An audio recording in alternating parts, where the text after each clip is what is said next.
Good morning, ladies and gentlemen. It's a really great pleasure to be here. It's a great pleasure because I'm talking about my favourite subject. I've been writing about this for about 15 years now. And it's a great pleasure because I'm talking to you, and you're my favourite people, because not only are you some of the sharpest minds on the planet, you also have some of the sharpest ethics. And I think that's really important. And the other great thing is you're winning. The thing that Rufus has been talking about, I mean, it's happening across the board, and that's just absolutely stunning. As someone who's watched this for 15 years, I'm just amazed at what you've done. So what are you winning against? Well, against things being closed. I mean, it's all about openness. Against the refusal to share digital artifacts, digital information. And therefore you're fighting really against this artificial scarcity of information that certain people and organisations would like to impose. So let's look a little bit at scarcity. I mean, once upon a time, ideas and facts were scarce because people were scarce. So 2,000 years ago, there were only about 200 million people on this planet. And it's been going up fairly steadily for the last 600,000, 2,000 years. But there have been blips, like 600 years ago, we actually went back 100 million. And that's because people were busy trying to survive. And it's important, I think, to bear that in mind, that we haven't always had the luxury of coming up with ideas because life has been tough. And this led to a kind of mindset of mercantilism, as it's usually called, which is that this scarcity meant that the only way to get stuff was really to take it from someone else. And that's why there were a lot of invasions in the kind of medieval period, because kings and queens thought, well, if I want more, I've got to take it from someone else. But it also led to monopolies being used as a policy instrument, because the idea there was that if you wanted to get an idea into your country, you basically had to take the people that had those ideas from other countries. And this led to what in England came to be called, came to be called letters patent.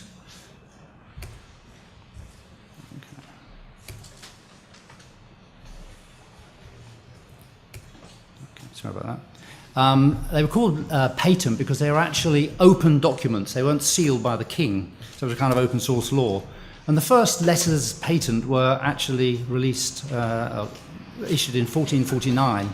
And this was to a Flemish stained glass maker. So the idea was to bring in this knowledge about stained glass making, which the king thought was pretty crucial to the English economy at the time. And for that purpose, he gave a 20-year monopoly in England on stained glass making. The idea being that thereafter, anyone else could use the knowledge that had been brought in.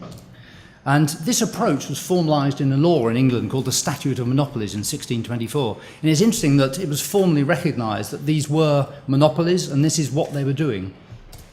So if we look at 17th century invention, as I said, there were very few people, which meant there were even fewer inventors and very few inventions. Trade secrets were pretty easy to keep. There were no WikiLeaks in those days, so there were things called trade guilds, which was a kind of anti-WikiLeaks, whose job was just keeping stuff secret. And it worked. I mean, it was very hard to get information out. So in an age of inventive scarcity, I think that you could say that the patent monopoly idea was quite sensible because it encouraged, if not new inventions, at least stealing inventions from other countries. And it did open up those inventions for the people in your country afterwards. Let's go forward to the 21st century. We don't really have that scarcity. In 2009, 482,871 patent applications were filed with the US Patent Office. There are about 135,000 in Europe and probably another 100,000, 200,000 in Japan and China. So there is actually an abundance of invention now. Now, you might say, well, this shows the patent system is working, but I don't think that's the case. I think it's just that we are using the old system and it's starting to creak because abundant monopolies actually make things worse rather than better. And you can see that in a number of places. For example, there's the problem of what's called the independent invention problem. You can't defend yourself against claimed infringement of a patent by saying, well, actually, I invented this 10 years before you did.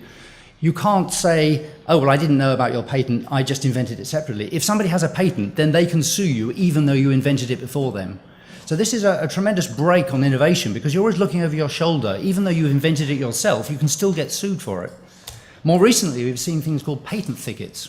Perhaps the best example of this is in the mobile phone world where practically everybody is suing everybody else. You've got Apple suing Samsung, you've got Oracle suing Google, you've got Microsoft suing everyone left, right, and centre. And this is because you've got such a complicated technology stack with so many bits in it that almost inevitably you're sort of trespassing on someone else's ideas according to the patent system. And this is actually slowing down innovation because everyone now is so busy suing everyone, they haven't got time to produce new products, or rather, it's a tremendous break because of the costs. I mean, Oracle, I see, is asking for a mere $2 billion for Google. I mean, you know, this is a lot of money. Software patents, I'm sure most people in this room know, are a big problem. In 1984, 3% of all the litigated cases were software patents. In 2002, it's 26%. And the problem here is that software patents, I mean, A, apart from the fact they shouldn't exist, but B, they have very poorly defined contours, unlike the traditional patents of like stained glass. I mean, stained glass is stained glass. And this leads to a lot of argument in the courts about whether people have trespassed or not. Some very interesting research by some economists, Besson and Murrow, published a book called Patent Failure. They looked at what software patents contributed to the US industries that use them. And for the years 96 to 99, the annual contribution, not just from licensing, but from all economic contribution, was $100 million. They then looked at the litigation costs around software patents, $3.9 billion a year. So software patents are costing the US computer world, or not just computers, but the US economy, $3.8 billion. Of course, that's fantastic news for the lawyers, but you know, that isn't really what patents were there for. It's supposed to be promoting new ideas, but this is a cost, this is a drag on the economy.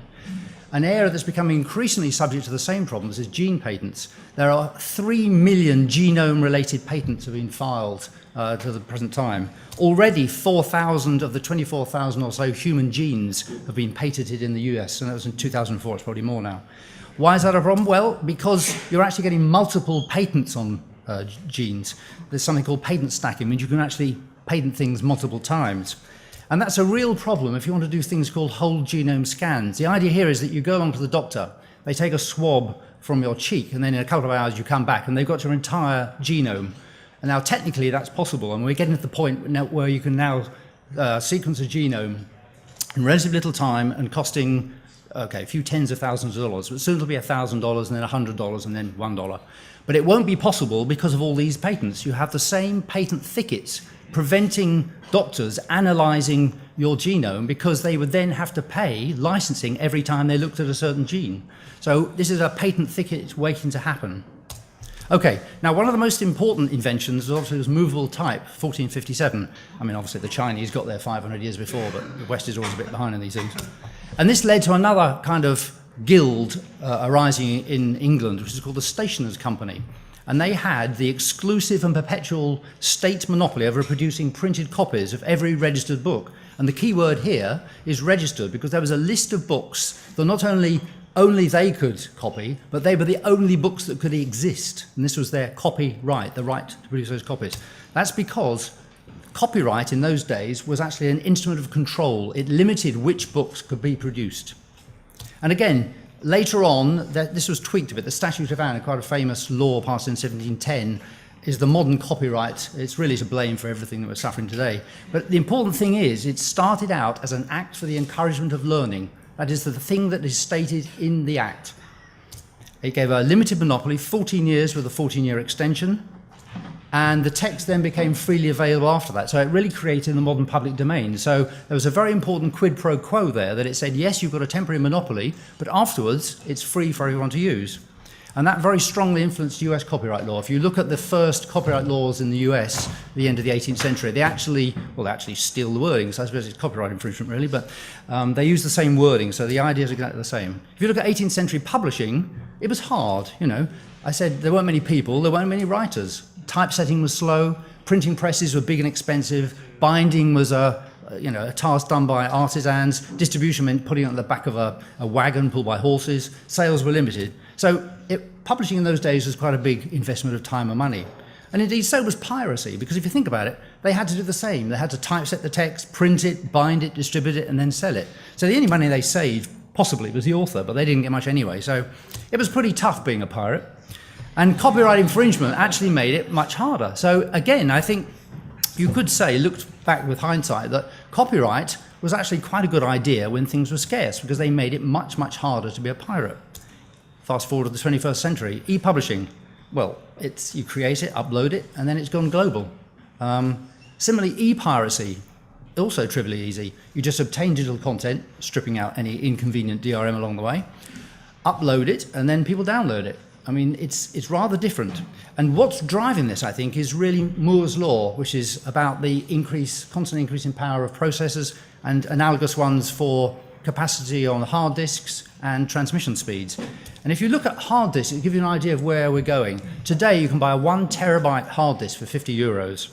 In a few years' time, that will be a 1 exabyte hard disk. That's a million terabytes. Today, you can get 150,000 MP3s on that 50 euro hard disk.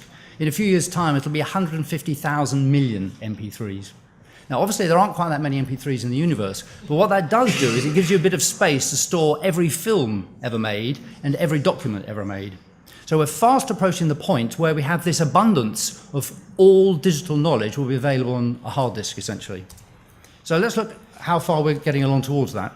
There are 10 million articles on Wikipedia, 30 million tracks on Spotify, for those of you lucky enough to have that, but I know that some of you won't, so I won't talk about it too much. 100 million blogs, hundreds of millions of videos on YouTube. For some reason, Google doesn't like actually disclosing how many. 5 billion pictures on Flickr, and about 1 trillion URLs, and that was in 2008. But that's only part of the abundance. That's the kind of obvious part. There's also dark abundance. And this is the kind of stuff which may or may not be infringing on copyright, which, as you may have heard, is online in certain places. So there's quite a lot of that out there. But there's a problem with that, because this dark abundance actually negates the scarcity that lies at the heart of copyright. Because copyright is about restricting people from making copies of your text or images, whatever. And so this dark abundance that there is now out there on the internet challenges the 18th century business models that are built on scarcity. And unfortunately, like the kind of astronomical dark matter, this dark abundance has very visible consequences. There is currently a war on abundance. In France, there's Adopi. In England, UK's Digital Economy Act. In Spain, there's Ley Cinde, all of which are trying to stop this sharing. There's the Anti-Counterfeiting Trade Agreement. There's the Trans-Pacific Partnership Agreement, which is essentially ACTA 2.0, which are more and more draconian in what they're trying to do to people that dare to share things online. More recently, we've seen the Protect IP Act in the US. There have been lots of voluntary website blocking deals whereby ISPs have said that they will possibly block contents just on the say-so of the copyright industries. So things are getting pretty bad here, because what we're seeing here is that this places the protection of the intellectual monopolies like copyright, patents, to a lesser extent trademarks, above the protection of human rights. And it shows that the copyright industries would actually rather break the internet than let it be used for sharing. But it's not just abundance that's suffering. The developing world is impacted by this, because at the moment 4 billion people have no access to the internet. And thanks to these intellectual monopolies, these attempts to keep knowledge scarce, it means they have to do two things to try to pull themselves out of their current state. They have to get connected, which is getting easier, luckily, but they must also pay for most of the world's knowledge. And very often it's at Western rates, because the Western companies that have a stranglehold on knowledge are trying to enforce Western pricing on developing countries. And that's already been happening a lot in the pharmaceutical world, where the pharmaceutical companies are refusing to sell drugs at a proportionate rate for the poorer countries. And so people have died, literally, because of that policy. And this isn't quite as bad, but I think it's on a par, and it goes back to the ethics that I was talking about, because it seems to me that what we should be working towards is a fair abundance, which means giving 24/7 access to all of this available knowledge. I mean, don't forget, this fits on a single hard disk in a few years' time. It's not difficult, it's there. It's just legal constraints at the moment. And it means access for everyone. Now, that may sound socialist, which I know for any Americans in the audience is a bit of a frightening word, but in Europe it isn't quite so bad. But it's actually a very conservative position, because all I'm doing is I'm going back to basics. Copyright was not brought in as a way of preserving the West's grip on knowledge. It was not brought in to protect old business models, not even about enshrining authors' or publishers' rights. It was about the encouragement of learning. That's what the Statute of Anne, that's what the US Copyright Act say. That's what copyright is for. Okay? So if we want to encourage learning, then the socially optimum way of doing that is actually freeing it up for the 4 billion people that currently have no access to it whatsoever. Letting them educate themselves will actually generate more creativity in the system. So this is a self-fueling, positive feedback. But of course, nobody has the right to diminish my copyright, because everyone knows copyright is sacred. Well, actually, not really. Because society does have that right. Society actually determines what is the fair quid pro quo for copyright. And In the past, as we've seen, it's gone up from 14 years to now 70 years plus life. But that's just because what society has decided to do. It's not necessarily one way. Society decides what is fair, and there's some good examples of what's happened. The first sale doctrine was actually a curtailment of copyright. It's the idea that the rights to control the change of ownership of a particular copy stop once that copy has been sold. So the copyright maximalists would say, well, my copyright is in that book. I get to determine what happens to that book for the rest of time. That is not the case. Society decided what was fair. Okay, and those who talk about this IP stuff often compare it to trespass. And in the 20th century, trespass was changed greatly because airspace rights were taken away. And the reason for that was they realized that every plane going over land would actually be subject to trespass suits. And so society decided to take away airspace rights for the sake of promoting the aircraft industry. And so what I'm suggesting is we need a kind of digital airspace whereby ideas can pass freely through digital space. Because if not, then that digital sharing war becomes a war on the ability of people to think things, and we're seeing that already. The things that people are talking about are actually constraints on what we can think. It's about freedom of expression. So, just to conclude, what could we possibly do? Well, copyright was originally 14 plus 14 years. Maybe we should actually go back that way, because as there's been more innovation and inventiveness, we need less of an incentive to encourage people to do that. So if we went back to 14 years, that might be one idea. But what about digital content? Well, famously, one calendar year is 7 internet years. So digital content lives on internet time. So clearly, we only need 2 years for digital copyright. Patents, again, there's analog and digital. Analog patents live on calendar time, so the kind of 20 years that we have is fairly reasonable. Digital patents, I mean, they just don't work because they don't scale. As I've said, the more of them you have, the less useful they are in terms of promoting innovation. The only trouble is that won't work, because there will always be infringing content online. It's just human nature. It's Moore's law. And while there is content online, copyright industries will wage war on it. So there's only really, and also analog patents can be used to bring in these kind of tricks, computer-implemented inventions and purified genes uses analog patents to actually patent digital ideas. So I'm suggesting that if we want to stop this war on sharing and allow all humanity to build on all knowledge, which sounds fair, we really need to abolish patents and copyrights completely. There's only one non-arbitrary term for intellectual property, and that's 0 years. Now, the reason for this is because copyright and patents were rational and necessary incentives in an age of analog scarcity. But we don't live in an age of analog scarcity. We live in an age of digital abundance, and therefore they're no longer rational or necessary. And therefore there's no reason why we should put up with these curtailments of freedoms which are being imposed on us practically every week now. Okay, it's not just me saying this. I've obviously had to rush through this somewhat. If you want a rather more studied, rational discussion of this, there's a fantastic book called Against Intellectual Monopoly by Michel Baldwin and David Levine. It's a free download, and they basically say everything I said much better. So do read it, because they show through theory and example that intellectual monopoly is not necessary for innovation, and as a practical matter is damaging to growth, prosperity, and liberty. Okay, so to conclude, really, I recognise that getting from here to there is a non-trivial task, slightly. But the point is, I said at the beginning, you've already done so much with openness.